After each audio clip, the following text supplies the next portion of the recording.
I'm pretty sure Hitler did that because he wanted like almost like world domination, I'm assuming, because he had such like I don't know, he wanted control over his what was it, the Soviet Union, right? So he wanted such close control with that maybe that's what he wanted, you know. Hitler felt embarrassed because of how his country was treated during World War I. Hitler's reasoning behind his passion for making Germany so powerful after World War I had ultimately been because he was so embarrassed by the way that Germany was treated during World War I that he wanted to make a lasting impression and show the development of his country.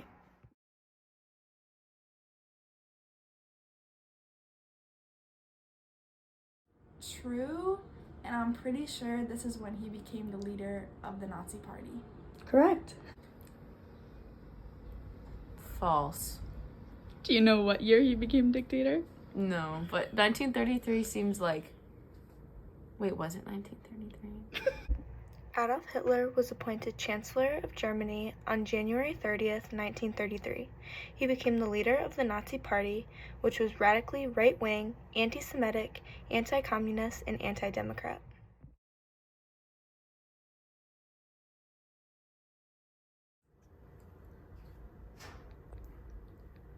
That's a great question. Like, you, because I'm not exactly sure about that answer, but I feel like the answer would again be world domination.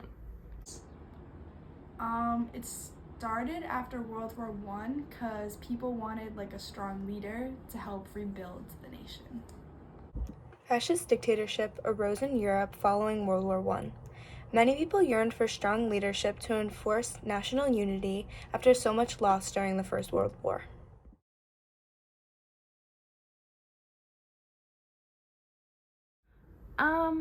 I'm gonna go with a solid fact because, like,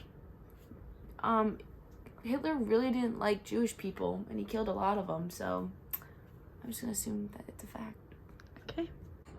I think myth, because I feel like I've heard of like Benito Mussolini and him being like the most powerful fascist dictator. Benito Mussolini had been the most powerful fascist dictator of all time. He was the leader of Italy from 1925 to 1945 and founded and led the National Fascist Party. It was said that he used his charisma to establish a powerful fascist state.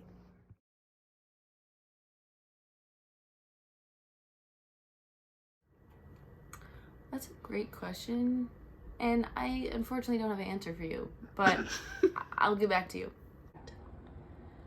That's an agreement that like stopped the US from getting into the war.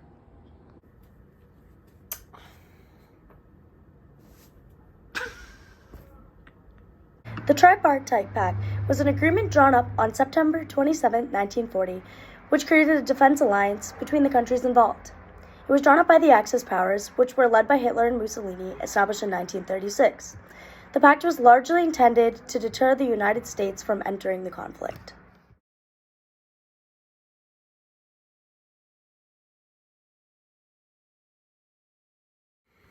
I'll go with true. That sounds pretty truthful to me. True. This is true. Germany, Italy, and Japan formed the alliance in order to provide assistance should any suffer attack by larger troops such as the US and Britain that were not already a part of the war. Originally, the Axis powers only included Italy and Germany. However, Japan sought security as they became more prevalent in the war.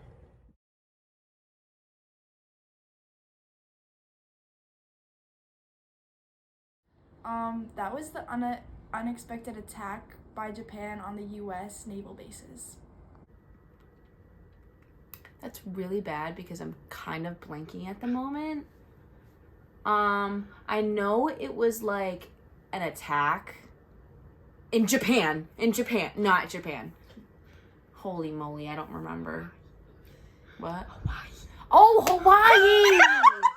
You're right. It was an attack in Hawaii, and then like it was like a turning point for something, but I forgot. Pearl Harbor is a U.S. naval base near Honolulu, Hawaii. It was the scene of the devastating surprise attack by Japanese forces on December 7, 1941. Hundreds of Japanese fighter planes entered the base where they destroyed nearly 20 American naval vessels. More than 2,400 Americans lost their lives during the attack.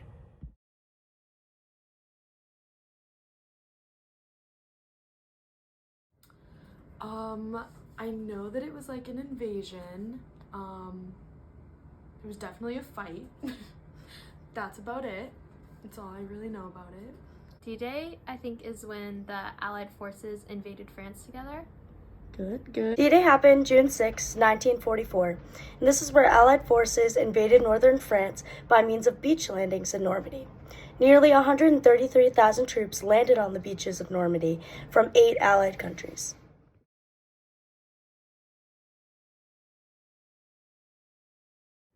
True. False.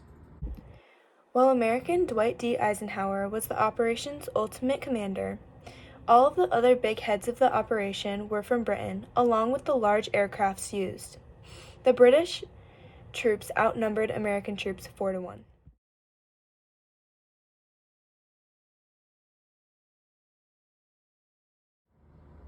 I have no clue. Because they launched one on us first. The United States launched the atomic bomb on Japan because they wanted to force quick surrender by the Japanese to reduce the number of American lives lost.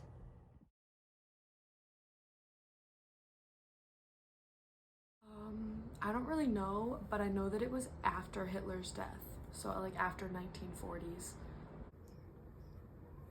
I don't know. VE Day occurred May 8, 1945. This is where Germany surrendered to the Allies, making victory in Europe. This surrender came only a week after Adolf Hitler had committed suicide.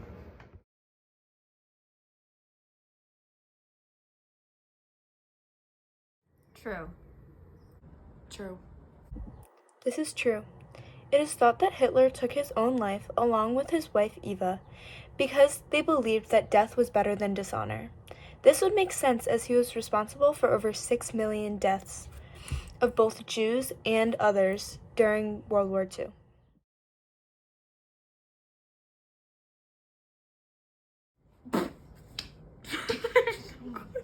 To end fascism. The most ultimate outcome of the Second World War was the end of fascism, which is a political system headed by a dictator. This movement allowed the government to control businesses and labors of citizens, which was generally unfair.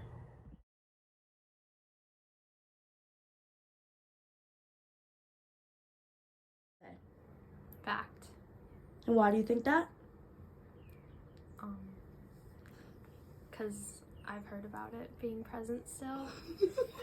That's a myth. Fascism is no longer present in some countries today.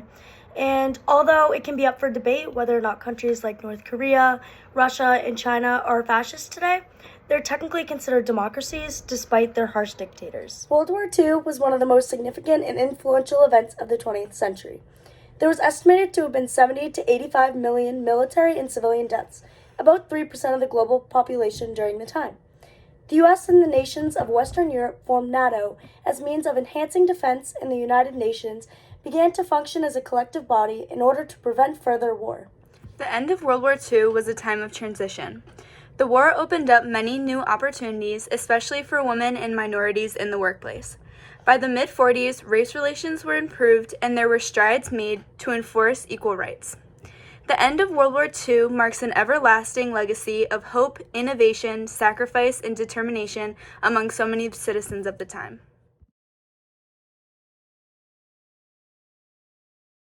I'm gonna assume he was communism, because What is D-Day?